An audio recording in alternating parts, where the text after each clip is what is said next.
Hello बच्चों, ये question capacitors का है, देख लेते हैं इसमें क्या होगा। देखो, इनिशियली ये कैपेसिटर की डिस्टेंस टी है बीच में, प्लेट्स के बीच में, और ये डाइलेक्ट्रिक कांस्टेंट इसका के है। यहाँ पर फिर D by two distance increase कर दी है। तो इनिशियली जो कैपेसिटेंस होगा उसे मैं मान लेता हूँ जो नॉर्मल है बिना डाइलेक्ट्रिक के, वो सी है। तो इनिशियली कैपेसिटेंस के सी होगा, ठीक है। और फाइनली जब ये कर दिया है तो कितना होगा। तो इनको तीन कैपेसिटर मान लेते हैं हम सीरीज में। ये कैपेसिटर वन, ये टू जिसके बीच में डाइलेक्ट्रिक है, ये थ्री। तो ये तो अगेन केसी आ जाएगा।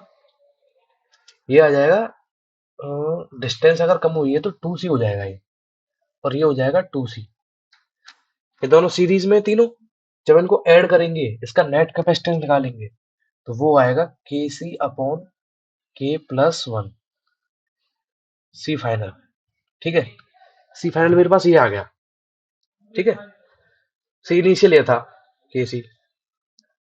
तो देखो ऑप्शन बी कहता है capacitance is decrease by this factor, तो एक ऑप्शन सही है, क्योंकि देखो इनिशियली के सी था, फाइनली के C upon K plus one हो गया, तो डिक्रीज हो गया एक फैक्टर वन बाई के प्लस वन से, इससे। तो ये ऑप्शन तो सही होगा।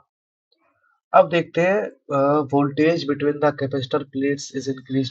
देखो, बैटरी कनेक्टेड है, तो इसके अक्रॉस, इन प्लेट्स के अक्रॉस कैपेसिटर कभी भी चेंज नहीं होगा, वोल्टेज कभी भी चेंज नहीं होगा इन प्लेट्स के अक्रॉस, अगर बैटरी कनेक्टेड है तो ये ऑप्शन तो सीधे सीधे गलत हो जाएगा, चेंज ही नहीं हो रहा।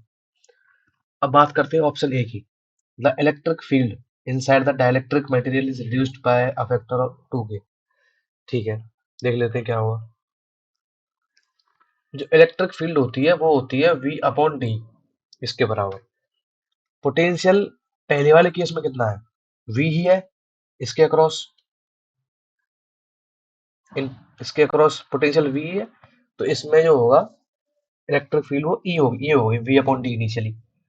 और फाइनली कितनी होगी, फाइनली होगी इसके अक्रॉस पोटेंशियल अपॉन डिस्टेंस। ठीक है, उससे हम निकाल लेंगे। अब इसके अक्रॉस पोटेंशियल कितना होगा, इसके अक्रॉस पोटेंशियल हमको निकालना है। तो देखो कैसे निकालेंगे। ये तीन कैपेसिटर मान लो इनको, फिर से तीन नहीं दो मान लो, चलो इनको, जो दो टू सी वाले इनको क्लब करके सी लिख लेते हैं। ठीक है, इनवर्स में ऐड होंगे तो सी आ जाएगा। और ये के सी वाला है।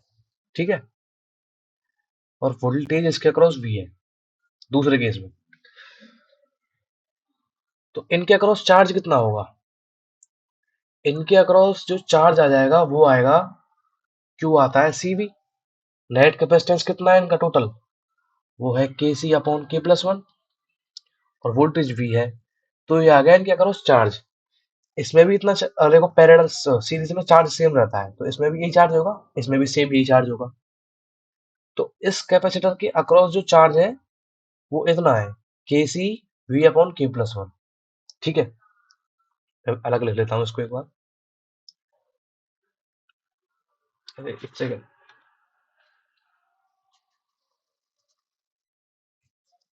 इस कैपेसिटर के अक्रॉस चार्ज है, जिसमें मुझे वो निकालनी है, इलेक्ट्रिक फील्ड कितनी है। उसमें जो चार्ज आ रहा है वो के सी we upon K plus one आ रहा है। और चार्ज होता क्या है, चार्ज होता है कैपेसिटर, कैपेसिटेंस इनटू उसके अक्रॉस पोटेंशियल। तो कैपेसिटेंस तो केसी है, पोटेंशियल ऐसे निकल जाएगा मेरे पास। तो पोटेंशियल कितना आएगा मेरे पास केसी के अक्रॉस, वो आ जाएगा केसी we upon K plus one divided by इसका कैपेसिटेंस, वो केसी है। तो केसी से केसी कट जाएगा।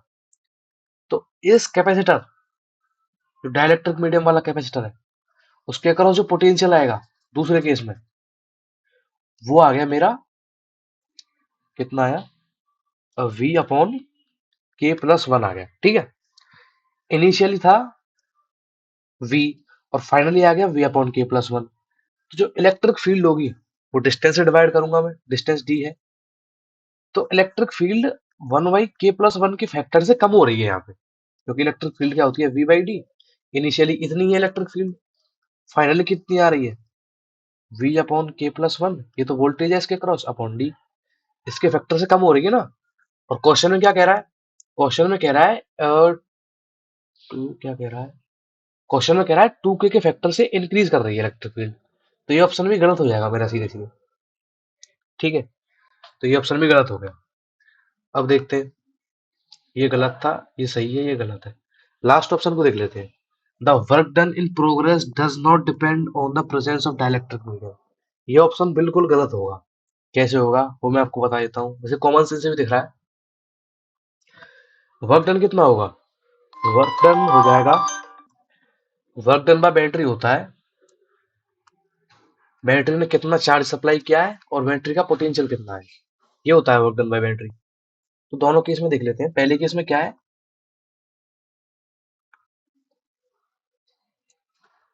ये केसी है, ये वी है, पोटेंशियल। अब इस प्रोग्रेस में जब यहां से यहां हमारे पास गया है,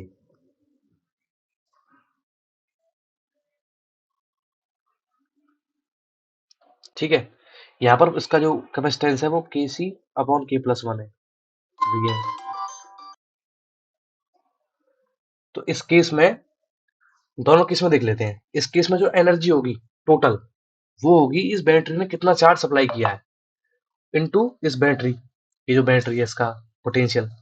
तो वो आ जाएगा, चार्ज कितना होगा, वो होगा सी वी इंटू पोटेंशियल, यानी कि सी वी स्क्वायर, यानी कि के सी वी स्क्वायर आ गया। इनिशियल एनर्जी इसकी कितनी सप्लाई करी है बैटरी ने, फाइनली बैटरी कितनी एनर्जी सप्लाई करेगी, कैपेसिटेंस ये है, पोटेंशियल ये है। तो फाइनल एनर्जी आ जाएगी K C upon K plus one into V square, ये आ गई, है ना। फाइनल एनर्जी ये आ गई और इनिशियल एनर्जी मेरे पास ये है, के सी वी स्क्वायर। इनका मैं डिफरेंस करूंगा तो जो टर्म आएगी उसमें के जरूर आएगी, ठीक है। इनका डिफरेंस करूंगा वही होगी, इसमें कितनी एनर्जी यूज हुई है इस काम को करने में, ये डिस्टेंस, इसमें जो कैपेसिटर है उसको चेंज करने में कितनी एनर्जी यूज हुई है, उसमें की की टर्म जरूर आएगी जब मैं इनका डिफरेंस निकालूंगा। और क्वेश्चन में कह रहा है की की टर्म नहीं आ रही, के पे डिपेंड नहीं कर रहा, तो ये ऑप्शन गलत हो जाएगा। तो इसका बस एक बी ऑप्शन सही है और सारे ऑप्शन गलत है। Thank you.